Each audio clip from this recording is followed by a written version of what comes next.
예, 제 세 번째 시간을 시작하도록 하겠습니다.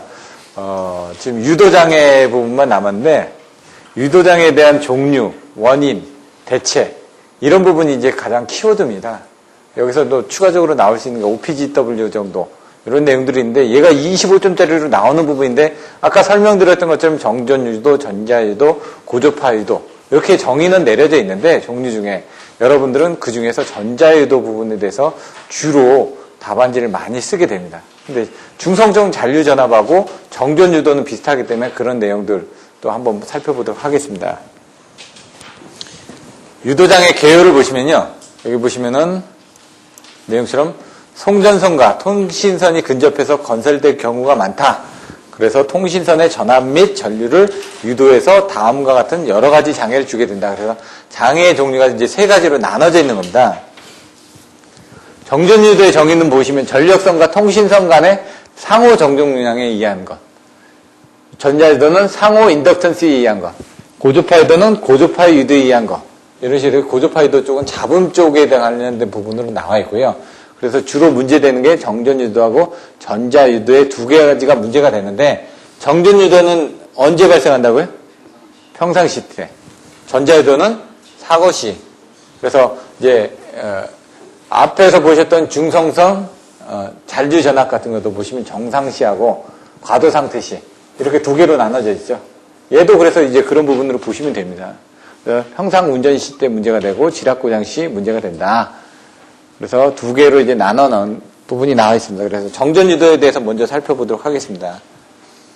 정전유도 전압은 송전선로의 영상 전압과 통신선 간의 상호 커패시턴스의 불평형에 의해서 통신선에 정전적으로 유도되는 전압.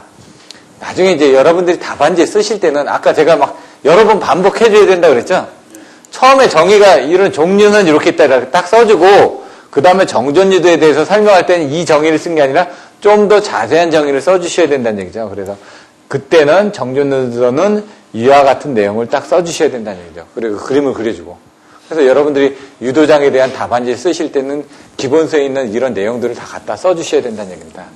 첫 번째 종류 부분에 대해서 서론에서 이제 정전유도 전압에는 이런 게 있다. 그리고 본론으로 들어가서 정전유도 전압 2번 해놓고 3번 전자유도 전압 이렇게 3번 해주고 그럼 1번의 서론에서 나와야 될 내용들이 바로 이런 내용이 된다는 얘기입니다. 2번에서 이런 내용들을 보시면 되고요. 다 똑같습니다. CA, CB, CC인데 요 CS라는 부분만 하나 더 생겼다는 얘기죠. 아까는 통신선이 없었죠? 통신선이 없고 이게 대지였죠? 근데 중간에 통신선이 하나 생기다 보니까 통신선과 대지 사이에 이런 전이가 하나 더 생긴 것 뿐입니다. 그래서 이 전이 부분, ES 부분이라는 부분을 계산하기 좋게끔 요 사이에 ES는 어떻게 나타나죠? 여기 이제 ICS하고 CS에서 생기죠? 그래서 그런 부분이 더 늘어나는 겁니다. 그러다 보니까 여기서 지금 ICS가 중성선 잔류전압에서는 0이었죠. 근데 얘는 이쪽으로 흐르죠. 흐르니까 ICS가 여기 들어간 것 뿐입니다. 그 차이밖에 없죠. 그러면 거기서 이제 나오는 부분이 아까 CA, CB, CC가 여기서 나왔는데 여기 부분은 ICS 상에서 나오는 CS 또 교재에 따라서는 C2라고 표기가 되는 것도 있습니다. 그런 부분만 이제 추가가 되는 겁니다. 거기 어떻게 되는지 자료를 찾아보시면 되고요. 일단 여기서는 아까는 어떻게 됐냐. 전부 다 이렇게 나눠지게 되면은 아까는 여기는 2A 있죠? 여기는 2A-2B 뭐 이런 식으로 나왔었는데 여기는 이제 ES 부분이 다 생긴 거죠. ES가 추가적으로 2N 대신에 그러다 보니까 여기 ES가 또 생긴 겁니다. 그래서 이제 그 부분을 계산하면 다 똑같은데 여기 CS만 하나 더 추가가 된다. 그래서 거기에 대한 계산하는 부분 똑같습니다. 벡터로 해가지고 벡터 연산자를 이용해서 똑같이 계산하면 이 수식이 나온다. 그러니까 여러분들 중성선에 대한 잔류전압을 아시면은 당연히 정전유도도 그냥 나온다고 제가 설명을 드렸던 거죠. 그래서 정전유도를 하기 위해서도 반드시 그 수식을 유도하는 관계를 아셔야 되는 거고 거기서 이제 추가되는 건 요거밖에 없다. 그래서 나중에 이 자료들을 보시고 한 번 더 설명을 드릴 겁니다.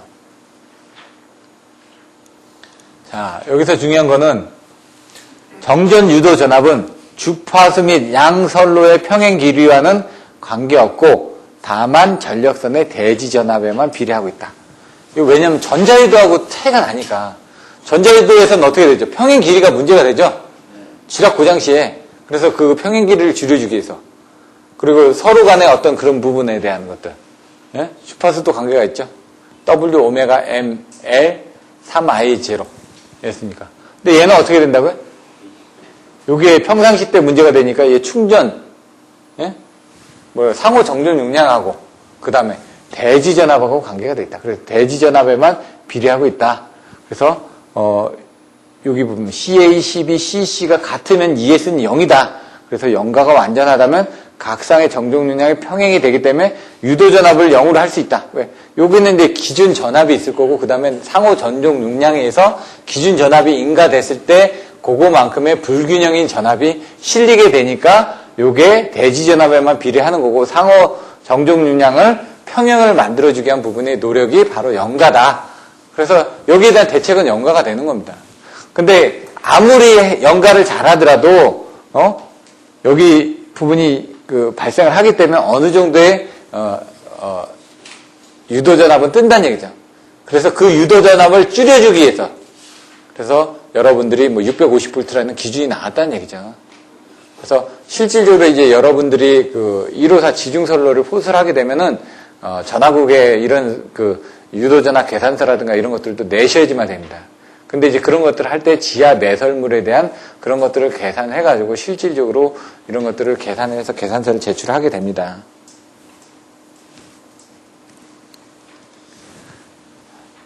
나머지 내용들은 보시면 되고, 영가는 송전선 자체의 평형뿐만 아니라 통신선의 유도장애를 없앤다는 의미에서 꼭 필요하다.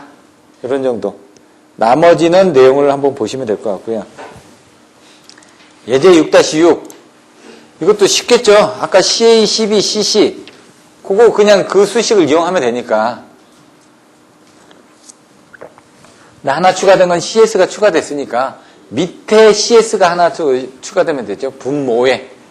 여기서 중요한 건 대지전압이죠. 대지전압은 얼마라고요? 154 나누기 루트 3. 정전유도는 이렇게 쉽게 나올 수 있다는 얘기입니다. 그래서 그 뒷장을 보시면 이런 것들 10점짜리로 나왔었습니다. 그냥 이렇게 요 대지전압이 필요하고, 결론적으로 뭐냐, 이게 CS가 되는 거고, 나머지는 이거 똑같은 값이 다 나오죠. 이제 전자유도로 들어가겠습니다. 전자유도는 조금 복잡해지는데 여러 가지의 인자가 있기 때문에. 정전유도는 인자가 하나라고 그랬죠. 대지전압 하나밖에는 없다. 그 다음에 상호 전종 용량 불균형이니까. 근데 여기는 상호 인덕턴스에 의해서 발생을 한다고 그랬습니다. 그 인덕턴스에 의해서 발생하는 게 상호 인덕턴스니까 그게 뭐죠? M이죠. 여기는. 그리고 상호 인덕턴스가 이제 발생할 수 있는 부분은 이제 길이에 따라서 틀려지죠. 그리고 상호 인덕턴스가 발생할 수 있는 게 거기에 흐르는 전류에 따라서 틀려지죠.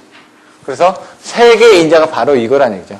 WMLI0에서 일선 지락 사고 등이 발생해서 영상 전류가 흐르면 통신선과의 전자적인 결합에 의해서, 그 전자적인 결합 부분이 여러분들이 알고 계셨던 전자유도 현상이 될 수도 있는 거고, 아니면은 암페어의 주요 법칙이 될 수도 있는 거고, 여러분들이 생각하셨던 그런 내용들이 다 되는 겁니다. 통신선에 커다란 전압 전류를 유도하게 되어 어떤 유도 장애를 일으킨다. 이렇게 나왔죠. 전자유도 전압은 송전선의 각선과 통신선 간의 상호 인덕턴스를 M이라고 하면 이런 부분이 들어간다. 그래서 병행 길이 I0, ML, I0 부분이 3개가 중요하다라고 되어 있습니다. 평상시에 운전에서는 삼상 전력선의 강상 전류가 대체적으로 평행되고 있기 때문에 이런 유도장애는 없다. 그래서 이 전자유도장애는 언제 문제가 된다? 지락 사고 시에. 그러나 하고 이제 뒤에 나와 있습니다. 그래서 평상시 때는 평행이 되니까 여기에 이제 그 전류 부분이 유도가 안 된다는 얘기입니다.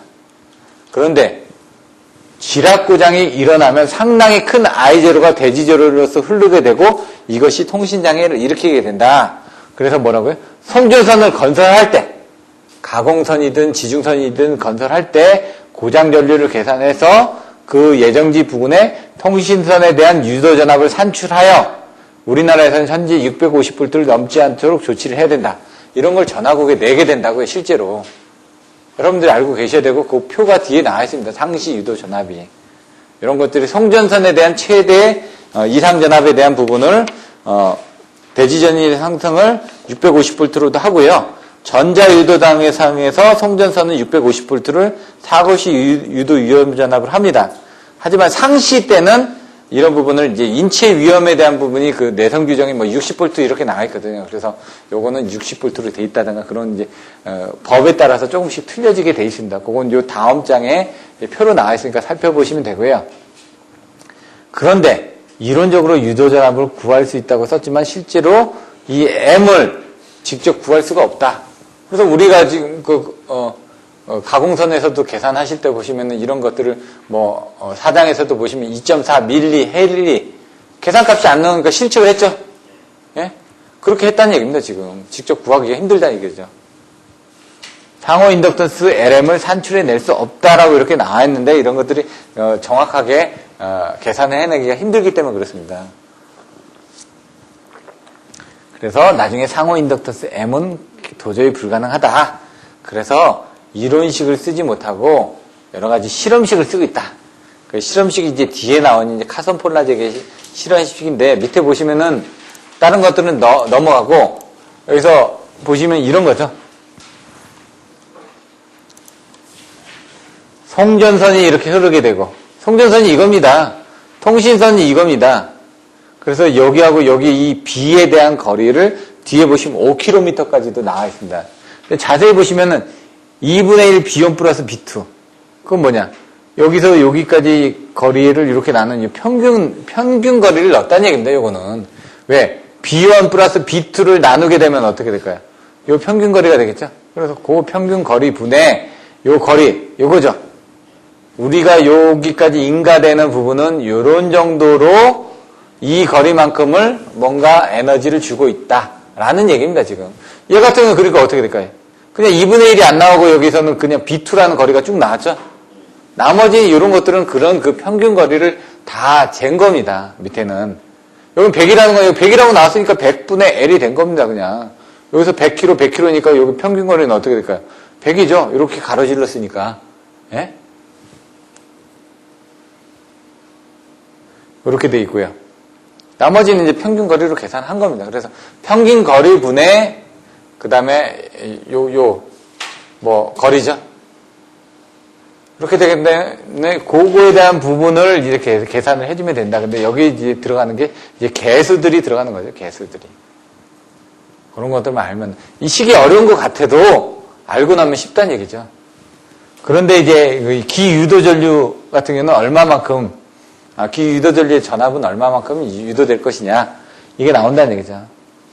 근데 요 B 값이 몇 킬로미터까지? 5km까지도 계산을 해줘야 된다는 얘기죠. 그러니까 지락전류가 흐를 때 그 영향이 5km라는 거는 사대문 안에는 다 영향을 미친다고 보시면 되죠. 그래서 거기는 비접지 계통으로 돼 있습니다. 22kV로. 그러다 보니까 거기는 22kV가 송전 개념이 되는 겁니다. 송전. 배전 개념이 아니라 우리나라는 22,900kV의 배전 선로를 사용하고 있는데 우리나라의 사대문 안에만 22kV를 사용한다. 왜? 이런 지락전류가 흐르게 되면 전산망에 영향을 미칠 수가 있으니까. 그래서 거기는 22kV가 송전의 개념이 되는 겁니다. 근데 거기도 이제 지금은 22.9로 해가지고 배전으로 이제 바뀌고 있습니다. 조금씩. 650V를 넘는 제한전압이 발생하지 않는 것을 확인해야 된다. 650V 또 나오죠? 그래서 650V가 어떻게 나왔냐 보니까 기준이 우리나라는 그냥 650V만 쓰고 있다. 정전유도에서는 국내 기준이 없다. 전자유도 왜? 평상시 때 문제가 되는 부분이니까. 근데 정자유도에서는 사고시 때 문제가 된다든지 그렇죠? 사고시 때 송전선은 650V다. 그리고 또 대지전이 상승도 650V다. 이런 650V에 대한 기준이 두 개 나와 있고요. 그 외에 나와 있는 부분들이 보시면은 이런 부분. 상시 유도 전압이 인체 위험. 이건 전기 안전 쪽에서 얘기하는 60V입니다. 기기 요동작 25V. 이런 것들이 안전 쪽에서 나오는 그런 내용들이란 얘기죠. 유도 잡음 전압은 1.0mV 이상에 들어오게 되면 지지직 이런 전압이 실리는 거니까 시그널 쪽에 영향을 미칠 수 있다라고 되어 있는 거고요. 그런 설비들이 뭐가 있다. 다 전력선이겠죠. 철도라든가 전력선 외에 뭐가 있겠냐 이거죠. 전기를 흘려줄 수 있는 부분이, 큰 전류를 흘려줄 수 있는 부분이 약전은 보지도 않는다는 얘기입니다, 지금. 그러니까 우리가 지금 여기 옆에 있는 전봇대에는 지금 뭐 유선통신하고 이런 그 케이블하고 다 같이 가는 거죠. 왜냐면 전위 자체가 낮으니까. 대지전위가 380의 루트 3을 한 다음에 거리가 이렇게 떨어진 다음에 힘을 가해봤자 얼마나 되겠냐 이거죠. 여기는 22,900 이상에 대한 그런 에너지를 가지고 있었을 때만 전압이 올라가기 때문에 보시면 된다는 얘기입니다. 예제 6-7번 보시면 통신선의 병행해서 여기 앞에서 배웠던 걸 다 똑같이 배우는 겁니다. 기유도 전류 3I 제로. 그럼 여기 어떻게 될까요? 80A의 영상전류가 흐른다고 했으니까 3배의 영상전류가 흐르니까 240A에 대한 전류가 흐를 거란 얘기입니다. 그러면 이제 여러분들 알고 계시는 전자 유도 전압은 마이너스 J-오메가, 마이너스는 방향이 반대로 흐른다는 얘기니까, 예? J-오메가 ML 3I 제로에서 I 제로의 부분이 240 곱하기 3배가 되겠죠? 앞에서. 그리고 F는 60, 뭐 M은 이렇게 돼 있고 L은 40. 여기 3배가 어디로 숨었나요? 한번 확인을 해봐야 될 3배가 앞에서 계산이 됐네요. 죄송합니다. 여기 3배가 계산이 돼서 240이 들어왔으니까 그냥 들어오면 되네요. 그래서 217V 정도가 지금 유도전압이 발생한다. 그럼 기준 650V니까 그 안에 들어오겠죠? 그래서 이런 계산서들을 나중에 제출을 하시게 된다는 얘기입니다. 여러분들이 감리를 하시거나 할 때 이런 그 계산 값들을 케이블 회사에서 제공을 해줍니다. 제공을 해줄 때 이 값이 어떻게 나왔는지를 여러분들이 알고 계시면 되죠. 자, 이제 또 다른 겁니다. 이제 거리가 또 틀려지겠죠? 500m, 200m니까 그거에 대한 거리가 이제 틀려진 겁니다. 평균 거리를 해가지고 200에다가 500을 더한 다음에 2분의 1을 해주면 되겠죠? 500에다 100을 더한 다음에 2분의 1을 해주면 되겠죠? 그럼 나머지 이제 K값 나왔었으니까 그 값, EM은 뭐 KF 해가지고 2분의 1분의 시그마를 해가지고 더해주는 그 값을 써주시면 된다는 얘기입니다. 그 값이 바로 요 값이라는 얘기죠. 여기 뭐, 요 K값 넣고, 여기도 K값 넣고, 거기다 주파선 넣고, 그 다음에 2분의 1의 거리에다가 양쪽에 킬로미터, L 값이 들어가게 되면 이 전압이 나온다는 얘기입니다. 7.45가 맞는지 7.54가 나오는지 이거 한번 계산을 해보십시오. 이거는. 여기 7.54인데 여기는 7.45죠? 예? 틀리다는 얘기입니다. 여기 7.54가 맞을 겁니다. 이런 것들. 안 바꾼 것들도 있습니다. 이런 거. 자, 유도장의 경감대책. 경감대책은 여기서는 정전유도에 대한 경감대책은 설명을 안 하고 있습니다. 앞에서 연가라고 짧게 설명이 되어졌기 때문에 그래서 이제 여러분들이 얘기하실 때는 유도장의 경감대책 하면은 다 전자유도라는 얘기입니다. 고주파 유도 저감대책도 있겠죠. 그런 것들은 이제 중요하지가 않으니까 왜? 전자유도 전압을 억제하기 위해서는 기유도 전류를 줄이든지 송전선과 통신선 간의 상호 인덕턴스를 줄이든지 병행 길이를 줄일 필요가 있고 유도장애를 받는 시간을 줄여주는 부분이 있다. 이런 내용을 여러분들이 알고 계시면 된다는 얘기입니다. 유도장애 방지 대책. 아까 3가지가 있다고 그랬죠? M, L, I0를 줄여주면 된다. M을 줄여주는 부분이 뭐냐? 송전선로는 될 수 있는 대로 통신선로부터 멀리 떨어져서 건설한다. M을 적용한다. 상호 인덕턴스. 중성전을 저항 접지할 경우는 저항값을 가능한 큰 값으로 한다. 기유도 전류의 억제. I0를 줄여주는 거죠? 그런데 이런 것들을 적절하게 분포를 조절한다라고 되어 있습니다. 고속도 지락 계정기를 해가지고 지락 시간의 단축. 아까 여기 단축, 시간을 줄여주는 거. 유도장애를 받는 시간을 줄여주는 부분. 그리고 송전선과 통신선 사이의 차폐선 가설이나 이렇게 멀리 떨어져서 하는 건 M을 저감하는 부분이라는 얘기입니다. 이게 전력선 측에서 할 수 있는 부분이라는 얘기죠. 그러면은 통신선로 쪽에서 할 수 있는 부분 뭐가 있을까요? 선로를 이제 바꿔주는 거니까 병행기를 축소하기 위해서 절연변압기를 넣어서 여기 이 통신선 쪽에 대한 부분을 여기다 절연변압기를 눌러주면 여기하고 병행되는 거리가 작아지죠? 작아지면은 어떻게 전류가 줄어들겠죠? 기유도 전류를 이제 분포시키는 겁니다. 어떻게 보면. 연피 통신 케이블을 사용한다. 쉴드를 처리를 한다 이거죠. 케이블에. 그러면은 여기서 차폐선이 있지만 여기서도 또 차폐가 한 번 더 되니까 그런 영향들이 줄어들 거란 얘기입니다. 통신선에 우선 피레기를 설치한다. 여기 피레기를 설치한다는 건 전압을 줄여준다는 얘기죠. 지락전류를 피레기가 뭐죠? 이상전압을 대지로 방전하는 거죠. 유도되는 전압을 빨리 대지로 방전을 시켜준다는 얘기입니다. 베르코일, 중화코일 뭐 이런 것들은 이제 내용을 한번 보시면 되는데 잡음을 저감하기 위해서 코일을 이용해 가지고 유도되는 전압들을 줄여준다는 얘기입니다. 지금 결론은. 자, 유도장애 경감 대책으로서 차폐선의 설치가 유효하다고 하였는데 먼저 차폐선이란 전력선과 통신선 사이에 대지와 여기 단락시킨 전선을 전력선에 근접해서 설치한 거다. 왜 접지를 단락을 이렇게 안 시켜놓으면 전류가 안 흐르겠죠. 그래서 이제 단락을 시켜놓은 게 뭐죠? 바로 가공지선이죠. 우리가 알고 있는. 그걸 사놨다는 얘기입니다. 자, 그래서 보시는 게 제가 어떻게 된다고요? 지락전류가 흐르면은 유도가 되죠? 그럼 여기서 또 여기로 유도가 되겠죠? 그럼 얘는 거기 어떤 에너지에서 이렇게 흐를 거고 얘는 이렇게 흐를 겁니다, 지금. 그럼 여기서 이 힘에서 다시 또 유도가 된다고 그랬죠? 그럼 여기서 이렇게 흐르는 부분에 반대로 이만큼 흘러주는데 얘가 여기에 가까울수록 여기에 큰 힘이 생기니까 이쪽으로 반대 힘도 크게 생기겠죠? 그러니까 여기에 대한 흐르는 전류는 적으니까 전류가 적다는 건 전압이 적다는 얘기죠? 그렇게 지금 이해를 하시면 된다고요.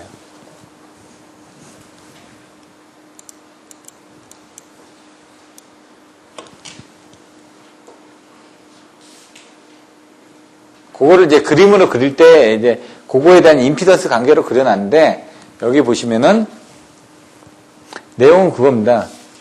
M과는 위상이 반대 방향에 흐르고 있다. M의 값을 줄이게 돼서 결국 통신선에 생기는 유도전압을 반 정도로 줄어들게 된다. 그래서 전력선, 통신선, 차폐선이라고 하고 차폐선은 이제 실드 처리했다고 그래서 S로 그냥 써놓은 것 같습니다. 1차니까 전력선이고 2차는 통신선이니까 2로 써놓은 것 같고 그래서 보시면 지락전류니까 I0 해놨고요. 실드 쪽에 I1이라는 값이 흐르고요. 그 다음에 여기 차폐선 쪽에 뭔가 전류가 흐를 거라는 얘기죠.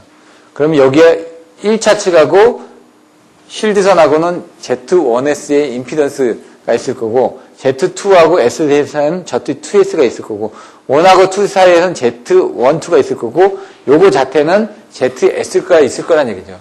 그 상호관계 십자로 딱 보시면 십자 이렇게 요거 하나 요거 두 개를 합한 부분이 될 수도 있고요. 자, 이런 내용들이 있다는 얘기입니다. 그래서 그거를 계산을 한번 해보니까 여기에 흐르는 전압은 2차 쪽에 흐르는 전압은 여기서 1, 2 여기서 하는 부분하고 여기서 하는 부분이라고 그랬죠? 예? 실질적으로 왜? 여기서 생긴 부분에 생기는 뭐 어떤 전류하고 여기서 요거에서 유도돼가지고 여기서 다시 또 유도되는 전압의 전류의 합이 임피던스하고 이용을 해서 전압으로 생긴다고 그랬죠? 그러니까 요게 마이너스고 얘는 반대니까 플러스가 되겠죠? 얘는 마이너스가 된 겁니다. Z12의 I0고 얘는 플러스가 된 거죠. Z2S의 I1이라는 얘기죠. 그거를 계산하기 위해서 요 I1 값은 또 어떻게 나왔냐? 그게 또 이 위에서 생긴 거겠죠? 먼저 보시면은 요건 이해되시죠? 거기서 I1 값이 어떻게 될까요? 여기에서 또 생긴 거니까 Z1S부터 생긴 건데 그 ZS가 또 들어가죠. 이쪽에 대해서. 그래서 그거를 다 정리를 해보면은 이렇게 정리를 해보면은 이와 같이 나눠질 수가 있더라. 나눠지고 나니까 뭐냐? 처음에 Z12의 I0는 Z12의 I0라는 건 여기서 생기는 어떤 에너지입니다. 거기에서 이 차폐선을 설치를 했을 때는 요만큼의 감소계수가 생긴다는 얘기죠. 그러니까 요거의 값이 작아지면은 여기 부분이 1에 가깝겠죠. 그러니까 차폐가 별로 안 되는 겁니다. 이 값이 커지면은 얘가 줄어드니까 전체가 에너지를 많이 줄여진다는 얘기죠. 얘가 커진다라는 거는 얘 밑에 게 작아진다는 얘기죠. 그 작아진다라는 부분은 뭐냐? Z1, 2에 대한 부분이나 ZS에 대한 부분이 작아진다는 얘기죠. 그래서 가공지선 같은 경우도 보시면 ZS가 작아진다는 건 철선으로 안 하고 아연, 도금, 강선으로 하는 부분들이 임피던스를 작게 만들어주면 차폐 효과가 더 좋아지니까 그리고 거기하고 그 사이에 대한 부분을 작아지게끔 만드는 부분을 또 어떻게 됐냐 이거죠. 이런 것들을 이제 여러분들이 살펴보시면 된다는 얘기입니다. 이제 Z1S하고 Z2S는 어차피 상관이 없는 부분이고요. 자, 전력선의 영상전류, 차폐선의 유도전류. 자, 차폐선이 없을 경우에 유도전압이 이거고, 예? 차폐선이 생기면 이런 부분이 생기니까 유도전압이 이만큼 줄게 된다는 저감 비율이 나와진다. 그래서 차폐 개수라는 건 요걸 얘기하는 겁니다, 요게. 요걸 외우실 때 그래서 제가 그냥 뭐 전체, 요렇게 십자로 해가지고 요거하고 요걸 외워주시고 요거는 그 위하고 아래를 외워주시라. 그렇게도 설명을 드렸습니다, 무식하게. 예? 차폐선의 차폐 개수가 다시 나오는 부분을 정리를 해보면은 요 안에 부분만 다시 정리를 해보면은 이와 같이 된다. 차폐 개수를 람다라고 하면은 1-ZS분의 Z12인데 그 부분은 아까 나왔던 것처럼 얘에 대한 부분이 이렇게 되기 때문에 이렇게 되고 이렇게 된다. 결과적으로 이제 여기서 이제 이게 없어진다는 얘기입니다. 지금 하나. Z12는 Z2S가 되니까 Z12가 Z2S니까 얘 부분이 없어지겠죠. 이렇게. 예? 이렇게 1대1이니까. 그래서 이렇게 나왔다는 얘기입니다.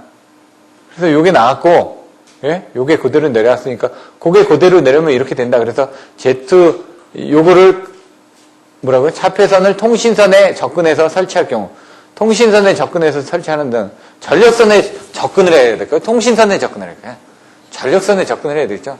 통신선에 접근할 때 Z1S는 Z12가 되기 때문에 이런 부분이 된다는 얘기죠. 그래서 그런 영향이 그렇게 작아진다라는 걸 보여주기 위해서 그냥 써놓은 겁니다. 그래서 얘가 되면은 Z2S는 Z2S는 이쪽이죠. 2차측. 얘는 큰데 ZS는 이제 작아지겠죠. 그러다 보면은 얘 차폐 개수가 커지겠죠. 그런 식으로 이제 내용들이 이제 바뀌어지게 된다. 이런 내용들이 나옵니다. 그래서 이런 것들을 한번 생각해 보시면 되는데 그냥 요거 이렇게 연결했던 부분에서 얘는 같다라고 그냥 표시만 해놓은 겁니다. 그냥.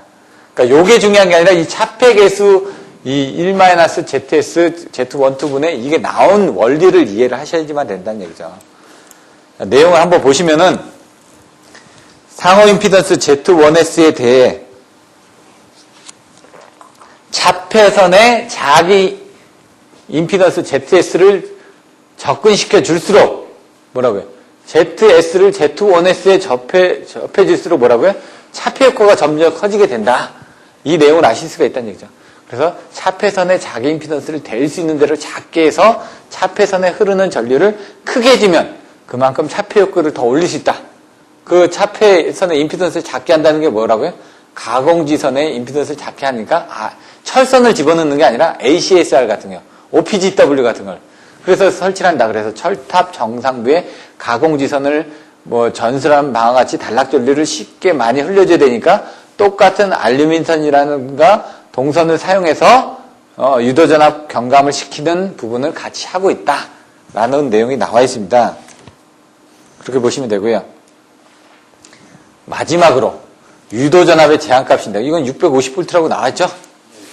앞에서 보셨으니까 이 차폐선이 뭐라고요? 가공지선이라고요. 송전선에서. 통신선은 이제 그러다 보니까 밑에 있죠. 그래서 얘 높이를 철탑의 높이를 어느 정도 높여주는 것들도 바로 그런 겁니다. 구조상으로 튼튼해져야 되는 부분들도 있고 다른 여기 보시면 유도전압 생기는 부분이 있죠. 그래서 철탑에 보시면은 1m에서 어떤 765 같은 게 1m에서 유도전압 1mV를 아까 1mV 나왔죠. 그게 그 이상이 나오지 않도록 철탑의 높이가 자꾸 올라가는 겁니다, 지금. 그래서 철탑의 높이가 그래서 765 같은 경우는 60m, 80m, 100m가 넘어가는 거죠. 그건 이제 물론 이제 횡단할 때 높이들도 있겠지만은 아까처럼 유도되는 그런 전압이라든가 이런 것들이 인체에 미치는 영향을 고려해가지고 이게 아니다 기다 하긴 힘들지만 어떤 그런 기준에 맞춰주기 위해서 철탑의 높이를 설계를 하고 그 다음에 철탑의 허용 장력이라든가 이도라든가 이런 것들을 다 고려해가지고 높이가 생성이 된다는 얘기입니다, 지금. 유도전압의 제한값인데 성능이 향상돼서 60분의 1초도 동작이 가능해졌다. 그래서 차단기도 3사이클 차단이 가능해졌다. 그래서 이제 초고속도로 차단을 해줘야지만 또 전압도 많이 안 올라가겠죠? 그래서 요거보다 높은 수준으로 올려서 여러 가지 대책을 하고 있다. 빨리 떨어뜨려 주기 때문에, 예? 그런 부분이 가능하더라. 전자파 문제, EMC가 나오죠? EMC, EMI, 뭐 EMS 뭐 이런 부분이 나옵니다.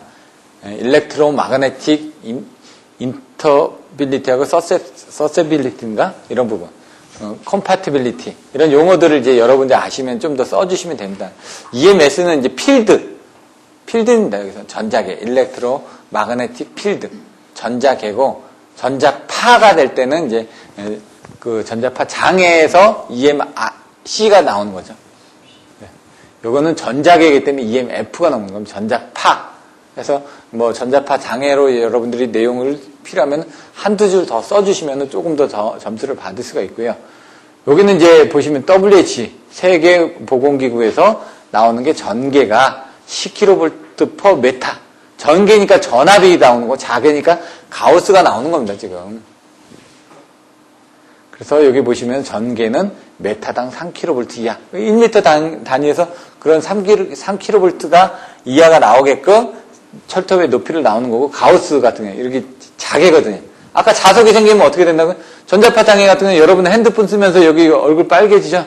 드라이기 같은 거 쓰시면은 머리 쓰다 보면은 이제 그 열에 의해서 그 전류가 많이 흐르니까 순간적으로 그 이게 자개가 생기고 그 자개에서 자석이 발생해서 몸에 그게 여러분들이 알고 있는 그 뭐죠? 인덕션 코일 같은 거 있죠? 여러분들 렌즈 같은 것도 마찬가지로 마이크로브 웨이브파가 계속 흔들면서 그걸 이제 가열을 시키니까 뜨거워지는 거죠. 근데 여러분들이 쓰시는 그 가스렌지 말고 그 인덕션 렌즈 같은 거 보시면은 밑에서 전기가 흐르죠. 전기가 흐르면 거기서 가열이 되지 않습니까? 그게 뭐냐? 전기가 흐르면서 거기서 자개가 생겨가지고 자개에 대해서 그런 부분이 생기는 겁니다. 얘들도 마찬가지로 그런 부분이 생기는 거겠죠. 그래서 전자파 장애를 방지하기 위해서 핸드폰에 보면 이상한 딱지 같은 거 하나 붙여주는 게 그 자개를 걔가 흡수를 해준다. 뭐 레이더처럼 뭐 그런 식으로 돼 있는데 그 가장 좋은 게 실드죠.